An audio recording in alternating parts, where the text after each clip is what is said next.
बिस्मिल्लाहिर्रहमानिर्रहीम। आज का हमारा टॉपिक है ऑक्सीजन साइकिल। ऑक्सीजन साइकिल एक गैसियस साइकिल है जिसमें ऑक्सीजन एक फॉर्म से दूसरी फॉर्म में कन्वर्ट होती है बायोटिक फैक्टर से एबायोटिक फैक्टर्स में, एबायोटिक से बायोटिक फैक्टर में कन्वर्ट होती है। अगर ऑक्सीजन को डिफाइन करें तो कुछ इस तरह से डेफिनेशन बनेगी: अ कलरलेस और ऑर्डरलेस और tasteless gas, denser then air. हवा में बाकी नाइट्रोजन वगैरह भी शामिल हैं, कार्बन डाइऑक्साइड भी शामिल है। सबसे ज़्यादा वेट है जो ऑक्सीजन का है, और कंडक्शन नहीं करती ऑक्सीजन इलेक्ट्रिसिटी की या हीट की, बहुत कम कंडक्शन करती है।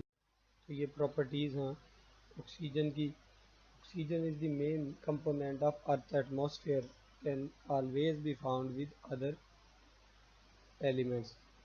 एटमॉस्फेयर में, हवा में ऑक्सीजन किसी दूसरे एलिमेंट्स के साथ भी पाई जा सकती है, जैसे कि नाइट्रोजन और सल्फर के साथ। दो एटम मिलते हैं तो ऑक्सीजन मॉलिक्यूल बनता है। अगर तीन एटम मिलते हैं तो ओजोन मॉलिक्यूल बनता है इससे, O3। ऑक्सीजन की बायोलॉजिकल इम्पोर्टेंस है। जानदार इंसान से मेल सांस लेते हैं ऑक्सीजन में, और ऑक्सीजन डीकम्पोजिशन के लिए भी रिक्वायर्ड है, ऑर्गेनिक वेस्ट को कन्वर्ट करने के लिए कार्बन डाइऑक्साइड में। वाटर में भी ऑक्सीजन डिज़ोल्व हो सकती है। एक्वेटिक लाइफ सारी वाटर से ही डिज़ोल्व ऑक्सीजन को हासिल करती है। इकोलॉजिकल इम्पोर्टेंस की बात करें तो ऑक्सीजन के कुछ फ़ायदे भी हैं, और ऑक्सीजन ना होने की वजह से कुछ नुकसानात भी हैं। बग़ैर ऑक्सीजन के जो पानी में एक्वेटिक लाइफ है, जो वो एनारोबिक रेस्पिरेशन करती है, जैसे कि बैक्टीरिया हैं पानी की तह में, वो एनारोबिक रेस्पिरेशन करते हैं और एसिड्स प्रोड्यूस करते हैं। इसकी वजह से पानी की एसिडिटी बढ़ती है, और बहुत सारी अमाउंट में फास्फोरस, नाइट्रोजन वगैरह को भी पानी में ये जानदार रिलीज़ करते हैं, ये बैक्टीरिया।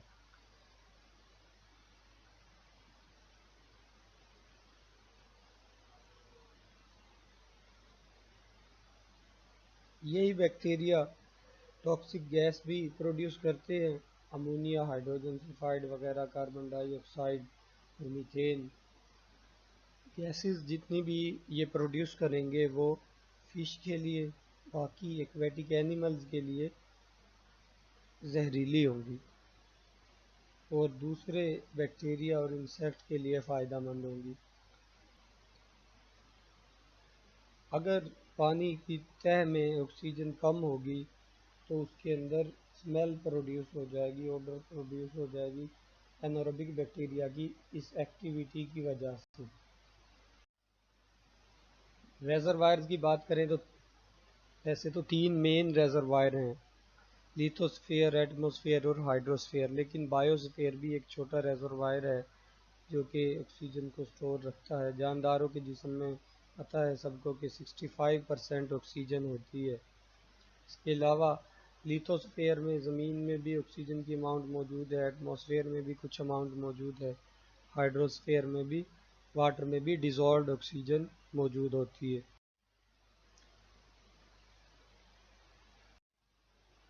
अर्थ की लेयर की बात करें तो अर्थ का जो सॉइल वाला पोर्शन है वो लिथोस्फीयर कहलाता है, और इसके इर्द गिर्द गैस वाला पोर्शन है जो कि एटमॉस्फेयर कहलाता है। पानी वाला जितना भी पोर्शन है, लिक्विड पोर्शन, वो हाइड्रोस्फीयर कहलाता है। बायोस्फीयर में सारे जानदार आ जाते हैं जो कंट्रीब्यूट करते हैं अर्थ सरफेस को। अब ऑक्सीजन के कुछ सोर्सेज हैं, क्योंकि जानदार ऑक्सीजन हासिल करते हैं, ऑक्सीजन से रेस्पिरेशन करते हैं। तो एक सोर्स है फोटोलाइसिस। सूरज की रोशनी की वजह से हवा में जो वेपर्स मौजूद होते हैं वाटर के, वो ब्रेक डाउन हो जाती है, सॉरी, वो वाटर मालिक्यूल ब्रेक डाउन हो जाते हैं और ऑक्सीजन रिलीज होती है उससे। बहुत थोड़ी अमाउंट में ये प्रोसेस होता है अल्ट्रावायलेट रेडिएशन की वजह से। एटमॉस्फेरिक वाटर की ब्रेक डाउन होगी। फोटोलाइसिस का मतलब है light, photo light, lysis mean break down.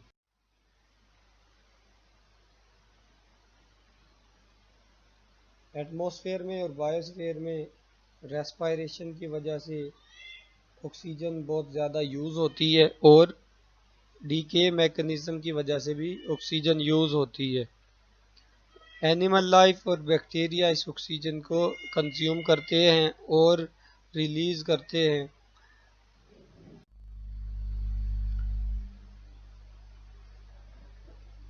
Main source है कार्बन डाइऑक्साइड प्रोडक्शन का या फिर यूजेज ऑफ ऑक्सीजन का बर्निंग। जब भी किसी चीज़ को जलाया जाता है तो वो कार्बन डाइऑक्साइड प्रोड्यूस करती है और एटमॉस्फेयर से ये कार्बन डाइऑक्साइड प्रोड्यूस करने के लिए ऑक्सीजन लेती है। ऑक्सीजन साइकिल में ऑक्सीजन के एटम्स अर्थ में सर्कुलेट करते हैं। पहले बात की है ये, एक फार्म से दूसरे फार्म में बहुत सारे प्रोसेसेस के दौरान होते हैं। और एटमॉस्फेयर से कार्बन डाइऑक्साइड और सनलाइट और फोटोसिंथेसिस करते हैं, जिसके नतीजे में ग्लूकोज और oxygen as a by product release करते हैं। ये फर्स्ट स्टेप है ऑक्सीजन साइकिल का। फोटोसिंथेसिस में carbon dioxide water molecule use होती है फूड बनाने के लिए, सिंपल शुगर की फॉर्म में, बाद में कम्प्लेक्स में भी कन्वर्ट हो सकती है जैसे कि स्टार्च वगैरह लिपिड्स की फॉर्म में। लेकिन स्टार्टिंग में ग्लाइसरल्डिहाइड 3 फास्फेट से ग्लूकोज बनता है और इसके साथ साथ बाई प्रोडक्ट के तौर पे ऑक्सीजन बनती है। प्लांट को एक्स्ट्रा ऑक्सीजन बनाता है जब अपनी रिक्वायरमेंट को पूरा करने के बाद प्लांट अगर उससे भी ज़्यादा ऑक्सीजन बना रहा है तो वो एटमॉस्फेयर में रिलीज कर देगा। और ऐसा दिन के टाइम ही होगा। दिन के टाइम फोटोसिंथेसिस का रेट रेस्पिरेशन के रेट से ज़्यादा होता है, जिसकी वजह से प्लांट्स ऑक्सीजन रिलीज करते हैं। और रात के टाइम ऑक्सीजन को यूज़ करते हैं क्योंकि प्लांट हर टाइम रेस्पिरेशन कर रहे हैं और रेस्पिरेशन में ऑक्सीजन चाहिए होती है। और फोटोसिंथेसिस तो सिर्फ सनलाइट की प्रेजेंस में ही होगी।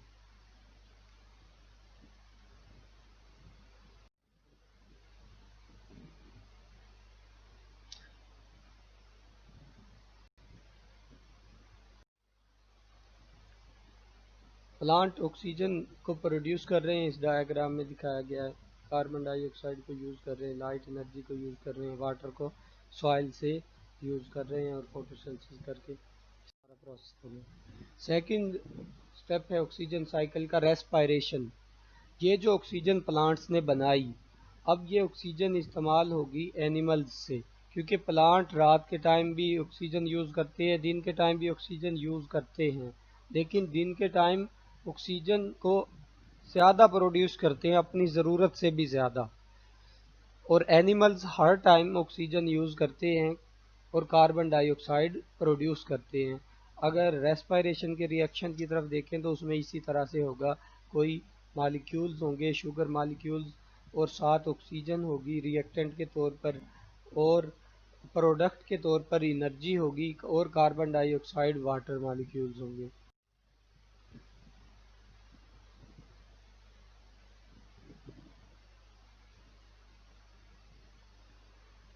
रेस्पिरेशन के टॉपिक को ज़्यादा डिटेल से डिस्कस नहीं कर रहे यहाँ पे, बस आपको इतना पता होना चाहिए कि रेस्पिरेशन में कार्बन डाइऑक्साइड प्रोड्यूस होती है एरोबिक रेस्पिरेशन में।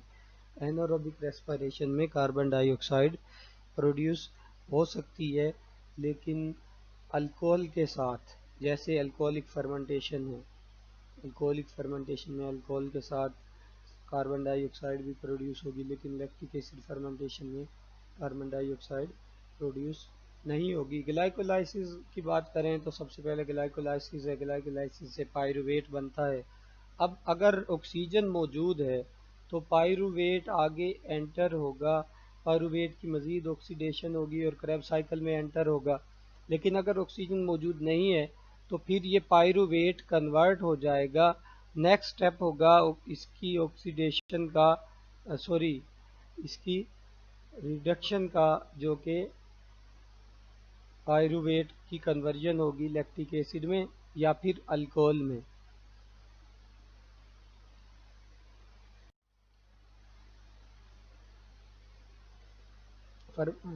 फर्मेंटेशन और रेस्पिरेशन की बात करें तो उसमें ये सारा प्रोसेस होता है कि ऑक्सीजन भी यूज़ की जाती है। फर्मेंटेशन में ऑक्सीजन यूज़ नहीं होगी क्योंकि रेस्पिरेशन में होगी। इसके दो मतलब रेस्पिरेशन के दो प्रोसेसेस हैं। बिल्कुल कंबस्चन का प्रोसेस भी देखने में ओवरऑल रिएक्शन की बात करें तो रेस्पिरेशन के प्रोसेस की तरह ही हो सकता है, और वो भी कार्बन डाइऑक्साइड ही प्रोड्यूस करता है। जो ऑक्सीजन हम सांस में लेकर जाते हैं तो उससे क्या प्रोसेस होता है, उसका फ़ायदा क्या है बॉडी में, कौन से रिएक्शंस हैं जो वो कंप्लीट करती है ऑक्सीजन। इलेक्ट्रॉन ट्रांसपोर्ट चेन में पढ़ा होगा आपने, इलेक्ट्रॉन ट्रांसपोर्ट चेन, उसके अंदर ऑक्सीजन को यूज़ किया जाता है और वाटर मॉलिक्यूल प्रोड्यूस किए जाते हैं एंड में। और इसके अलावा क्रैब साइकिल वगैरह में जिस जगह पे भी रेस्पिरेशन में डीकार्बोक्सिलेशन होती है वो इस ऑक्सीजन से नहीं होती जो हम इनहेल करते हैं, बॉडी में लेकर जाते हैं। वो पहले से ही उस ऑर्गेनिक कंपाउंड में मौजूद होती है जो आपने डाइजेस्ट करके एब्जॉर्ब किया ब्लड में। और ऑक्सीजन को सिर्फ और सिर्फ वाटर मॉलिक्यूल प्रोड्यूस करने के लिए, क्योंकि ऑक्सीजन इलेक्ट्रॉन ट्रांसपोर्ट चेन में एंड इलेक्ट्रॉन एक्सेप्टर है, मतलब प्राइम लास्ट में जो इलेक्ट्रॉन्स को एक्सेप्ट करेगी वो ऑक्सीजन है और वाटर मॉलिक्यूल बन जाएगा हाइड्रोजन आयंस को शामिल करते हुए। ऑक्सीजन को इस वजह से एक्सेप्टर कह रहे हैं क्योंकि ऑक्सीजन की इलेक्ट्रोनेगेटिविटी ज़्यादा है, वरना तो वाटर मॉलिक्यूल ही बनता है और वो इलेक्ट्रॉन हाइड्रोजन और ऑक्सीजन के दरमियान शेयर रहता है। पूरे साइकिल का एक स्केच है ये। फोटोसिंथेसिस से शुगर बनती है और ऑक्सीजन बनती है, साथ रेस्पिरेशन। इसके बाद ऑक्सीजन और शुगर की मदद से रेस्पिरेशन करते हैं, ऑर्गेनिज्म एनर्जी रिलीज़ करते हैं। रेस्पिरेशन के दौरान वाटर वेपर्स भी ब्रीथिंग के दौरान रिलीज़ होते हैं क्योंकि एयर पैसेज वे जो है वो मॉइस्ट होता है। कार्बन डाइऑक्साइड भी प्रोड्यूस करते हैं। अब यही कार्बन डाइऑक्साइड फोटोसिंथेसिस करवाती है। अगर कार्बन डाइऑक्साइड की अमाउंट बढ़ जाए एटमॉस्फेयर में तो ग्लोबल वार्मिंग होगी, थोड़ी सी अमाउंट भी बढ़ जाए अगर, तो इसलिए फोटोसिंथेसिस का रेट और रेस्पिरेशन का रेट इक्वल होना चाहिए। मतलब कि प्लांट्स की अमाउंट भी इक्वल होनी चाहिए। अगर डिफॉरेस्टेशन करते हैं तो प्लांट्स की अमाउंट कम हो जाएगी और फोटोसिंथेसिस का रेट कम होने की वजह से, रेस्पिरेशन का रेट ज़्यादा होने की वजह से कार्बन डाइऑक्साइड एक्यूमुलेट हो जाएगी एटमॉस्फेयर में और यूज़ नहीं हो सकेगी दोबारा। थर्ड स्टेप है ऑक्सीजन साइकिल का, थर्ड स्टेप को रिपीट भी कहा जाता है। मतलब कि first step photosynthesis, second step respiration और थर्ड स्टेप में ये दोनों बातें रिपीट होती हैं, फिर फोटोसिंथेसिस और रेस्पिरेशन। सेम उसी बात को इस स्लाइड में एक्सप्लेन किया गया है। मेटाबॉलिज्म से मुराद है उसकी रेस्पिरेशन वगैरह, एरोबिक रेस्पिरेशन। इस स्केच में भी ऑक्सीजन साइकिल को एक्सप्लेन किया गया है कि लिविंग ऑर्गेनिजम्स ऑक्सीजन को यूज़ करते हैं और कार्बन डाइऑक्साइड प्रोड्यूस करते हैं। इस कार्बन डाइऑक्साइड को प्लांट यूज़ कर लेते हैं और प्लांट इसको दोबारा से फोटोसिंथेसिस करने के बाद ऑक्सीजन में कन्वर्ट कर देते हैं। ऑक्सीजन असल में कार्बन डाइऑक्साइड से सेपरेट नहीं करते प्लांट, CO2 से सेपरेशन नहीं होती। अगर रिएक्शन की बात करें फोटोसिंथेसिस के तो उसके अंदर CO2 प्लस H2O रिएक्टेंट की तरफ आते हैं और प्रोडक्ट की तरफ O2 है जो वो कार्बन डाइऑक्साइड से नहीं निकालते प्लांट। लेकिन प्रोसेस देखने में ऐसा लगता है कि कार्बन डाइऑक्साइड से निकाल रहे होंगे प्लांट्स, इनडायरेक्टली ऐसा ही है। लेकिन वाटर मॉलिक्यूल की फोटोलाइसिस करते हैं फोटोलाइसिस करने के बाद उसके अंदर से जो ऑक्सीजन निकलती है वो ऑक्सीजन एटमॉस्फेयर में रिलीज कर देते हैं। हाइड्रोजन आयन और इलेक्ट्रॉन जो बचते हैं वो फोटोसिंथेसिस करने के लिए नेक्स्ट NADPH बनाने के लिए, ATP बनाने के लिए, जो कि मज़ीद आगे केल्विन साइकिल में इस्तेमाल होते हैं शुगर बनाने के लिए यूज़ करते हैं। लिविंग ऑर्गेनिजम्स कैसे कंट्रीब्यूट करते हैं इस सारे प्रोसेस में, इस सारे प्रोसेस की समरी बताई गई है। समरी में एनिमल्स और ह्यूमंस ब्रीथ करते हैं, ऑक्सीजन को यूज़ करके कार्बन डाइऑक्साइड बाहर निकालते हैं और इसी कार्बन डाइऑक्साइड को प्लांट फोटोसिंथेसिस में यूज़ करके ऑक्सीजन बना लेते हैं और इस तरह से ऑक्सीजन साइकिल चलता रहता है।